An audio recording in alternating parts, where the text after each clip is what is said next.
Cependant, ce fait est déclaré explicitement dans le Coran, qui a été révélé à cette époque, parce que le Coran est la parole de Dieu.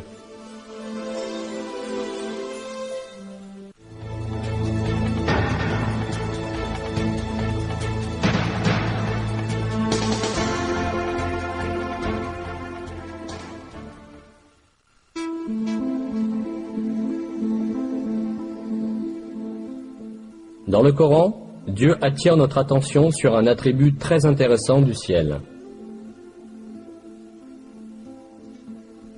Nous avons fait du ciel une voûte protégée, et pourtant, il se détourne de nos signes. Cet attribut du ciel a été prouvé par la recherche scientifique effectuée au XXe siècle. L'atmosphère entourant la Terre exerce des fonctions cruciales pour la continuité de la vie.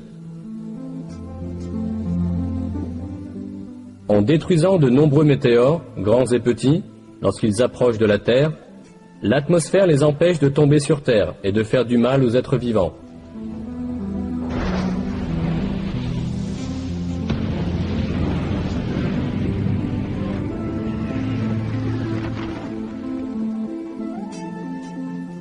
L'atmosphère filtre les rayons lumineux provenant de l'espace qui sont nuisibles pour les êtres vivants. Il est intéressant de noter que l'atmosphère ne laisse passer que les rayons inoffensifs et utiles, la lumière visible, l'ultraviolet proche et les ondes radio. Tout ce rayonnement est vital pour la vie. Les rayons ultraviolets proches, que l'atmosphère ne laisse que partiellement passer, sont très importants pour la photosynthèse des plantes et pour la survie de tous les êtres vivants. La majeure partie des rayons ultraviolets intenses émis par le Soleil sont filtrés par la couche d'ozone de l'atmosphère, et seule une partie restreinte et essentielle du spectre ultraviolet parvient jusqu'à la Terre.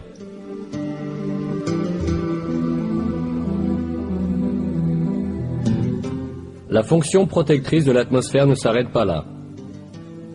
L'atmosphère protège aussi la Terre du froid glacial de l'espace, dont la température est d'environ moins 270 degrés centigrades.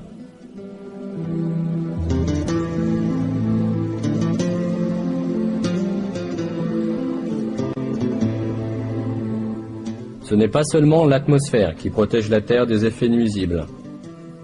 En plus de l'atmosphère, la ceinture de Van Allen, une couche causée par le champ magnétique de la Terre, sert également de bouclier contre le rayonnement nuisible qui menace notre planète.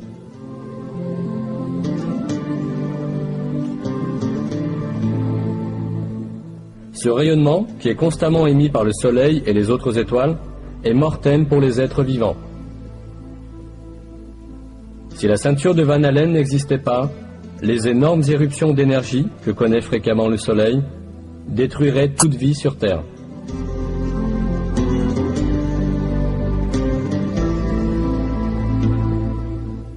On a calculé que l'énergie transmise dans une seule de ces éruptions, détectée il y a quelques années, équivalait à 100 milliards de bombes atomiques, comme celle qui a été lancée sur Hiroshima.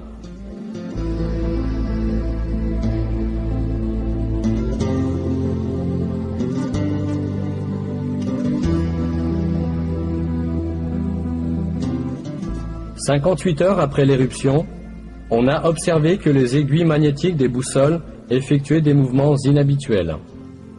Et à 250 km au-dessus de l'atmosphère terrestre, la température s'est brusquement élevée à 2500 degrés Celsius.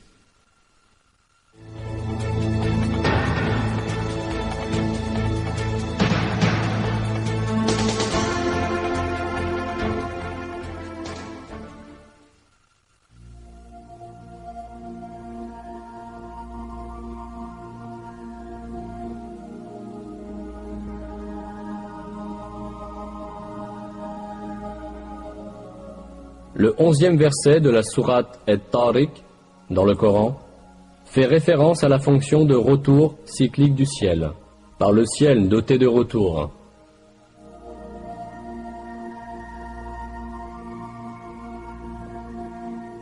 Le mot employé dans le verset exprime la notion de cycle, de renvoi et de retour. Comme on le sait, l'atmosphère qui entoure la Terre est constituée de nombreuses couches. Chacune de ces couches joue un rôle important au profit de la vie.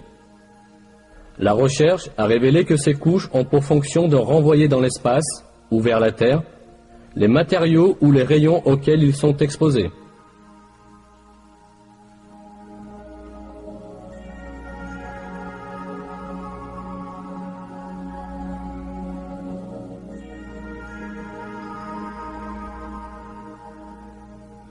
La troposphère, atteignant 13 à 15 km au-dessus de la Terre, permet à la vapeur d'eau s'élevant de la surface de se condenser et de retourner vers la Terre sous forme de pluie.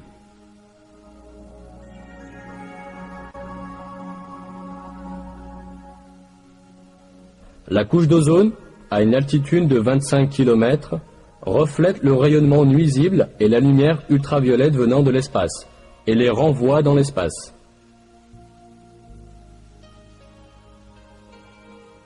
L'ionosphère reflète les ondes radio émises de la Terre et les renvoie vers différentes parties du monde, tout comme un satellite de communication passif. C'est ce qui permet la communication sans fil et l'émission radiophonique et télévisée sur de longues distances. L'affirmation par le Coran de cette propriété des couches du ciel, que la science n'a pu découvrir que récemment, prouve une fois encore que le Coran est la parole de Dieu.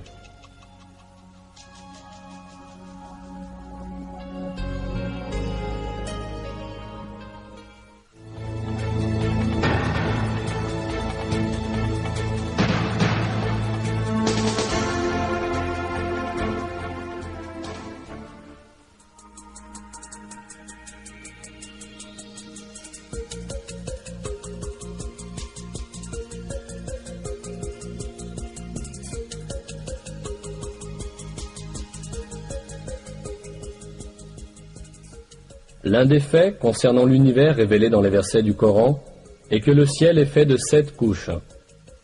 C'est lui qui a créé pour vous tout ce qui est sur la terre. Puis il tourna sa volonté vers le ciel et l'agença en 7 cieux. Il connaît parfaitement toutes choses. Puis il tourna sa volonté vers le ciel qui était alors fumé. En 2 jours, il les détermina en 7 cieux et révéla à chaque ciel sa fonction.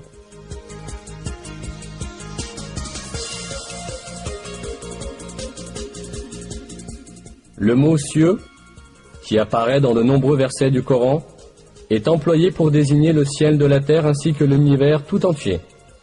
Étant donné ce sens du mot, on voit que le ciel de la terre, ou l'atmosphère, est constitué de 7 couches. En effet, on sait aujourd'hui que l'atmosphère terrestre est constituée de différentes couches superposées. De plus, ces couches sont précisément au nombre de 7, comme le décrit le Coran.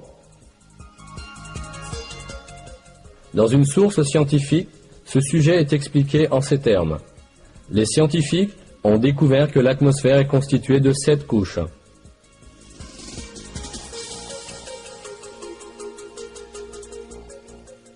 C'est un grand miracle que ces faits, qui n'auraient absolument pas pu être découverts sans la technologie du XXe siècle, aient été explicitement énoncés dans le Coran voici 1400 ans.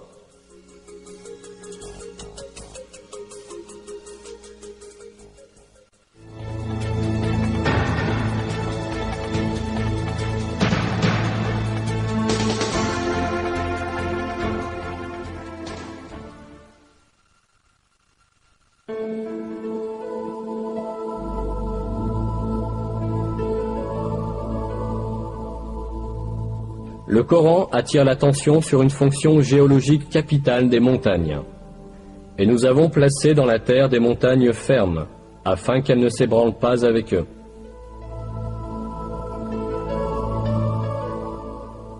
Nous voyons que ce verset affirme que les montagnes ont pour fonction d'empêcher les chocs sur la terre. Ce fait n'était connu de personne à l'époque où le Coran a été révélé. En réalité, on s'en est aperçu tout récemment, à la suite des découvertes de la géologie moderne. Selon ces découvertes, Les montagnes apparaissent à la suite des mouvements et des collisions d'immenses plaques qui forment l'écorce terrestre. Quand deux plaques entrent en collision, la plus solide glisse sous l'autre. Celles du dessus se plissent et forment des hauteurs et des montagnes. La couche inférieure continue sous le sol et présente une profonde extension vers le bas. Cela signifie que les montagnes comportent une partie s'étendant sous la terre, aussi importante que leur portion visible sur la terre.